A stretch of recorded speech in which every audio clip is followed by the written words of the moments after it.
Hello. Atrial fibrillation is one of the more common rhythms that we see in cardiology. A normal rhythm is where the top chamber squeezes and then the bottom chamber squeezes. Atrial fibrillation is where the top chamber, instead of squeezing, is just quivering. It's actually beating at 350 to 400 beats a minute. Now, you don't have to think about the heart beating, it just kind of beats on its own. God said He wanted the sinus node right up here to beat at 72 beats a minute. If that fails, He wants your atrium to beat at 65 beats a minute. If that fails, He wants your AV node to beat at 60 beats a minute. If that fails, He wants the ventricle to beat at 45 beats a minute. And if all those fail, by that time God up here, the pacemaker. The nice thing about all these backup redundancies is they're just that, a backup redundancy. Every cell in the heart has the ability to beat on its own, and certain cells are pre-programmed to fire at different rates. The cells in along this right free wall are pre-programmed to fire at 180 beats a minute. The cells in and around the pulmonary veins in the left atrium are pre-programmed to fire at 350 beats a minute. All atrial fibrillation is one of God's backup redundancies gone crazy, and that backup redundancy tends to reside within the pulmonary veins. We know from autopsy studies, if you look at people with a history of AFib versus those without, the people with AFib have more muscle fibers extending farther out into these pulmonary veins than those people without. So the beginning portion of atrial fibrillation appears to be just one of God's backup redundancies, the muscle fibers in these veins firing very fast that causes atrial fibrillation. The experimental model for atrial fibrillation is you take a pacemaker and you put it in a dog, and that pacemaker beats at 500 beats a minute for 10 seconds, stops, 10 minutes later it does it again. At first, when that pacemaker stops beating, there's no extra beats. After a while, there's 2 or 3 extra beats. After a while, there's a minute of extra beats. And after a while, the dog is in AFib all the time, even if you turn off the pacemaker. There are really 3 stages to atrial fibrillation. There's paroxysmal, where you're going in and out of a normal rhythm.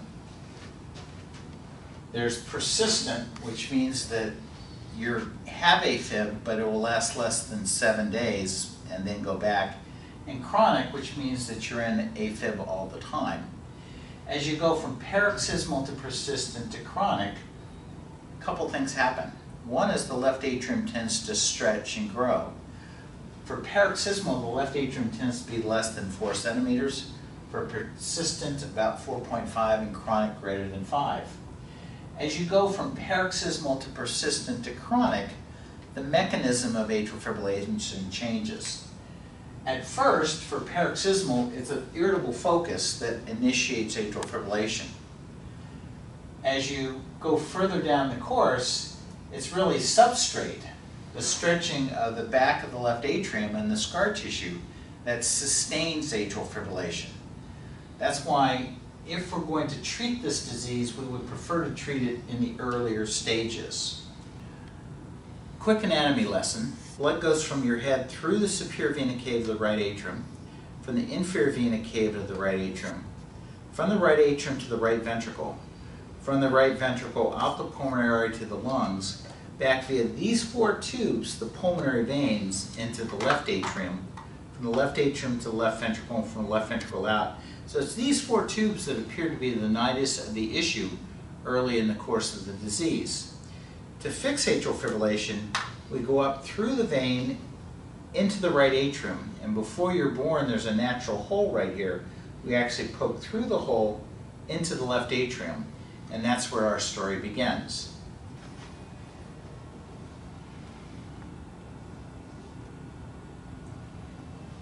So here we're going up through the vein, through the right atrium, into the left.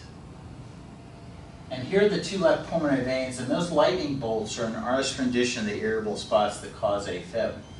To fix AFib, we advance a wire into those veins, and then I advance a balloon catheter over the wire. So here's the balloon advancing. We inflate the balloon, and I shove it up into the pulmonary veins to try to get a complete occlusion of the vein. Once the vein is engaged by the balloon, we inject some contrast to make sure there's a complete seal. At this point, everywhere that that balloon is touching the wall of the heart when we inject the refrigerant, we'll get a complete 360-degree circumferential ablation around the pulmonary veins. The boiling point of liquid nitrous oxide is minus 90 degrees centigrade, so this balloon goes to minus 90 degrees centigrade, puts a complete 360-degree circumferential ablation, and now you'll notice when the balloon deflates, those lightning bolts don't go out beyond the mouth of the vein anymore. That's how this procedure works. We ablate all 4 of your pulmonary veins. It gets a very deep, complete circumferential ablation. The bad news about the balloon is it gets a very deep, complete circumferential ablation, and as a result, we sometimes see collateral injury we don't see with other forms of ablation. Here are the 2 left pulmonary veins, and you notice this structure right here. It's part of the windpipe. It's the left mainstem bronchus. When I freeze this structure here, I can get deep enough to freeze this structure. As a result, the inside of the airway freezes and the lining cells slough off. Because of that, a third of patients having a cryoballoon ablation, starting 2 to 3 days after the ablation, will develop a very annoying non-productive cough. Usually lasts for 7 to 10 days, or can last for up to a month or more. 2/3 of people won't get it. But if you're the third that gets it, you're going to curse my name until it goes away. It will go away, but it may take several weeks for it to go away. Over on the right-hand side are the 2 right pulmonary veins, and in front of these veins runs a nerve called the phrenic nerve. The phrenic controls the diaphragm. The diaphragm is that muscle we use to breathe with. If I injure that nerve until that nerve heals, you'll be short of breath just walking across the room. If I give it a slight chill, it'll be gone for 5 to 10 minutes, a cold blast for 2 days, and severe freezer burn for 6 months. Now we do have a way of monitoring the effect of the cold on that nerve, and the way we do that is I have a catheter up in this structure here, and I pace the nerve or stimulate the nerve. When I stimulate that nerve, the diaphragm jumps. I try to put 2 3-minute freezes per vein, and during the entire time I'm freezing these 2 veins, I have my hand on your stomach the entire time and I'm feeling that force of contraction. And if I feel it start to tail off, then I know that we're affecting the nerve and we come off in the freeze. It does appear if you get deep enough to get the nerve, you've gotten deep enough to get the vein. Remember that the nerve lives on the outside of the vein, so to get to the nerve, the cold has to have gone all the way through the wall of that vein to get to the nerve. I had one lady in the clinical investigational study who we tried 2 or 3 times to put a 3-minute freeze, and always at about 120 to 150 seconds, we had to come off the freeze because we were affecting the nerve. She went home the following day, had some AFib for that first month, and absolutely no AFib until day 100. Had a single episode on day 100, came into the office all distraught, and we talked about it. I told her if I had to guess, it's possible we could have left a gap up there where we couldn't put a complete freeze.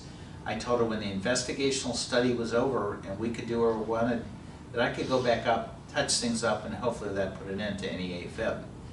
That's been over 8 years. I've never touched that. She's never had AFib since. So the take-home message of that lady is 2 things.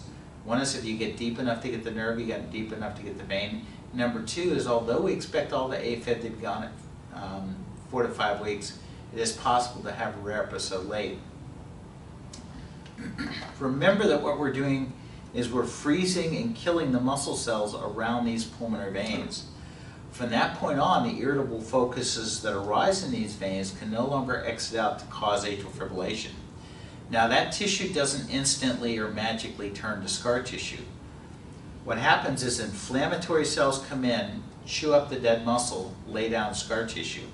It's that inflammation that we create that can cause some AFib after the procedure. Half the patients with paroxysmal atrial fibrillation will never have AFib from the moment we do it. 40% will have some AFib for that first month, should be 80% less frequent, 80% shorter in duration. 10% makes a worse AFib for 7 to 10 days. But by the end of 4 to 5 weeks, when the last of that inflammation goes away, it's really like turning a light switch off, the last of the AFib should go away. My biggest concern about the procedure is it does temporarily increase your risk for stroke. Imagine for a moment you took a plane trip from here up to Nome, Alaska, went hiking on the tundra, and you develop severe frostbite on your arms, how nasty the skin would look? Well, this balloon goes to minus 90 degrees centigrade, which is a lot colder than it is at the North Pole. So we create a very raw surface inside this left atrium, which is a perfect site for clots to form. It's critically important for the 5 to 6 weeks after the ablation, you not stop the blood thinner you're on for anything short of a life-threatening bleed. I've had patients call me up and say, Dr. Irwin, you're a genius since doing this 3 weeks ago. I've not had any AFib. I'm supposed to have a tooth pulled tomorrow, a colonoscopy. No, wait 5 to 6 weeks to do that. To do the procedure, we pick a day, we bring you into the EP lab / cath lab area. An anesthesiologist puts a breathing tube down. You're completely asleep under general anesthesia. I put a tube in the left shoulder, 2 tubes in the left groin, 1 tube in the right groin. It takes about 2.5 hours to do the procedure. After the procedure, we pull the tubes out, you lay flat for 6 hours, you stay overnight, you go home the next day. Once you go home, there's only one restriction or limitation, that's for 1 week, no heavy lifting or straining. Now, you've had plenty of IVs put in before. When they pull out the IV, they put pressure till it stops bleeding. Well, the same thing here, except the tubes I put in the groin are about this big. So between the size of the hole that we create and the blood thinner, it's easy to pop things open. I had one gentleman, we did him on a Wednesday, he went home on a Thursday, was cleaning his patio on Saturday, decided to lift up this great big heavy gas grill, popped one of them open. Says he's never seen so much blood in his entire life. Fortunately, his son was there as a Boy Scout, knew exactly what to do. Put pressure to us so it's bleeding. It's a good idea for the first several days after the procedure, if you have to sneeze or cough, to put pressure in your groins where we did the puncture marks. The odds of popping things open are much greater on day 1, 2, and 3. By day 4, 5, and 6, it's really becoming hard. And from day 7 on, it's impossible. Now, that's the balloon approach for paroxysmal atrial fibrillation. As I showed you earlier, as you go from paroxysmal to persistent to chronic, the irritable focuses become less important, and substrate, which is stretching of the back of this left atrium, and scar tissue back here becomes increasingly important. For people with large left atriums that have persistent or chronic atrial fibrillation, in addition to the pulmonary vein ablation, we'll do what's called a convergent or hybrid procedure. That's where we involve one of the cardiac surgeons, and they make a small incision under the breastbone and go up into the sac in the back of the heart, and they burn this whole posterior wall that's responsible for the substrate that sustains atrial fibrillation. Remember, it's the focal triggers that initiate it, but in more advanced AFib, it's the substrate that sustains atrial fibrillation. There are more ways to treat atrial fibrillation than just ablation. If all you have is a hammer, everything looks like a nail, we have a full toolbox. Another approach to treat atrial fibrillation is with medications. The best analogy I know to explain medications is, think of yourself as the principal of an elementary school along an 8-lane highway between Los Angeles and San Diego.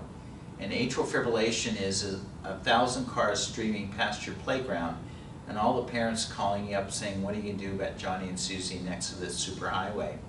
When you as the principal have one of 2 options open to you. One option would be in the middle of the night, go 1 mile upstream towards Los Angeles and put a 1-lane tunnel on that 8-lane highway. That would clearly limit the flow of traffic past your schoolyard, but wouldn't do anything for the traffic coming out of Los Angeles. The tunnel drugs, as I call them, are things like metoprolol, the beta blockers, Toprol XL, Corguard, Coreg, the calcium channel blockers such as verapamil and diltiazem, and digoxin. These drugs will not prevent atrial fibrillation, they will not shorten the duration of atrial fibrillation, they will not terminate atrial fibrillation. All they do is they slow it down, so instead of the bottom chamber beating at 180 beats a minute, it may beat at 130 beats a minute. The other approach would be to go up in Los Angeles and get the employers to stagger their employee discharges, so that Company A let at 1 o'clock, and Company B at 2, Company C at 3. The Los Angeles class drugs are things like Procaine, quinidine, Norpace, Tambacor, Rhythmol, Beta-Pace or Sotalol, Tecocin, Maltac, amiodarone. These drugs will decrease the frequency of atrial fibrillation, will shorten the duration of atrial fibrillation, and will help terminate atrial fibrillation. When we say antiarrhythmic drugs, it sounds like these drugs are going to prevent abnormal rhythms. Well, there's a lot of drugs present, and that means that they either don't work very well or AFib is as common as the common cold. I'll leave it to your imagination to figure out which of those two is correct. Suffice it to say, drugs work at best a third of the time. Amiodarone, which is the most toxic and has a lot of side effects, works 40% of the time. In medicine, we have what we call guidelines. These are made by people in ivory towers that give physicians directions as to what to do. A Class 1 indication means that everyone agrees it should be done. A Class 2 indication means that some people think it should be done, some people think it shouldn't be done. A Class 3 indication means that everyone agrees it shouldn't be done. It's a Class 1 indication to proceed with catheter ablation for symptomatic paroxysmal atrial fibrillation if you failed a single Los Angeles class drug. The reason for that is as you have more and more atrial fibrillation, you're developing more scarring and stretching. And our best chance for cure is early in the course of the disease. So if you've been on one of those agents and had a single episode of AFib, it's now time to proceed with ablation. Because these drugs don't work very well, because they have side effects, because they're very expensive, and because you'd have to take them for the rest of your life, it's a Class 2 indication to proceed with catheter ablation without even having failed one of those drugs that we mentioned. I think that it's important to realize that atrial fibrillation is curable. The other issue we need to talk about is stroke and atrial fibrillation.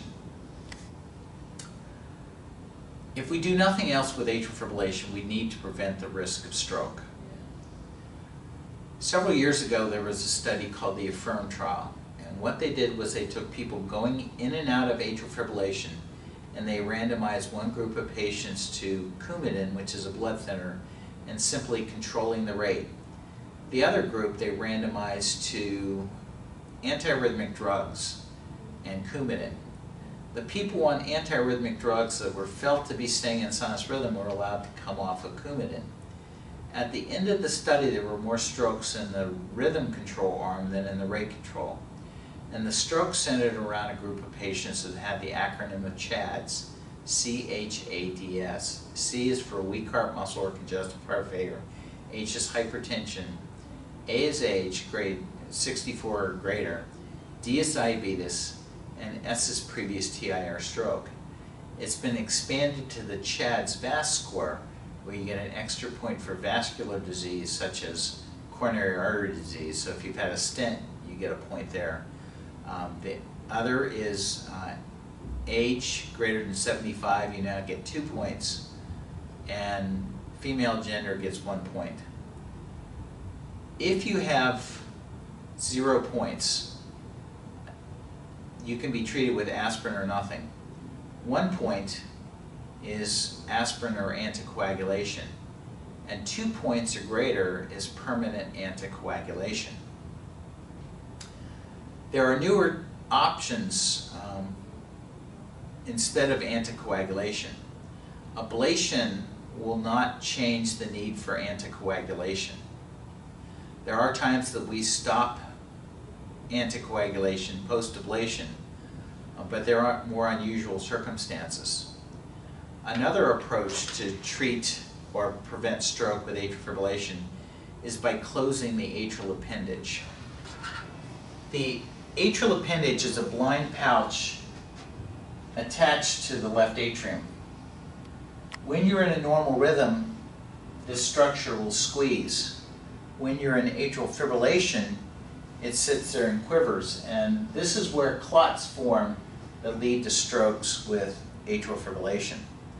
Another approach to eliminating the risk of stroke in patients with atrial fibrillation without resorting to the anticoagulants would be to close the atrial appendage. This is a picture of a device called a Watchman, which is a plug that we put within the left atrial appendage that your body will gradually encase this in scar tissue.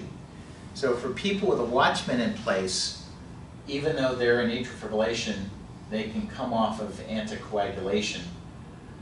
The other approaches to closing this atrial appendage are surgically by oversewing it, or there's a procedure called a lariat where we can go into the sac around the heart and put a suture around that atrial appendage. I think you first have to ask, why did God give us an atrial appendage? And it's not to give the cardiologist something to do. There are really three purposes for the atrial appendage. The first is it does have squeeze function. If you were to look at the heart during open heart surgery, the atrium is just barely moving, but the atrial appendage is squeezing very vigorously. The second reason to have an atrial appendage is it's rich in a hormone called atrial natriuretic peptide, which is a weak diuretic. The third reason to have an atrial appendage is if something happens to the mitral valve, which is the valve between the left ventricle and the left atrium, this appendage acts as a pop-off valve to greatly expand so the blood doesn't rush directly back up into the lungs. I think it's really important to realize that there are lots of treatment options for atrial fibrillation. You don't need to suffer with atrial fibrillation. We've got the tools and technologies here at St. Joseph's Hospital to deal with atrial fibrillation. If you have any questions, please do not hesitate to ask either myself or the staff, either in the office or in the hospital or in the recovery room. Our job is to serve you, and it's such a pleasure to be able to treat and cure and deal with atrial fibrillation. Thank you for your attention.